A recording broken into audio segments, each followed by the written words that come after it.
જે ઘર સંતોના સન્માન એ ઘર આવે છે ભગવાન.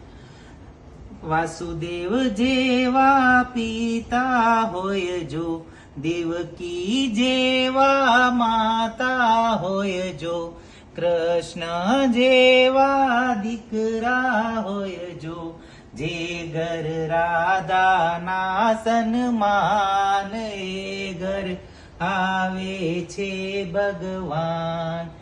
જે ઘર સંતોના સન્માન એ ઘર આવે છે ભગવાન.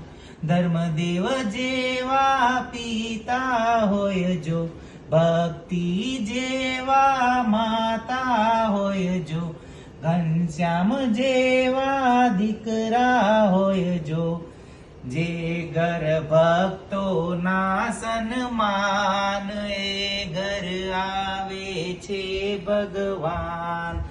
જે ઘર સંતોના સન્માન એ ઘર આવે છે ભગવાન.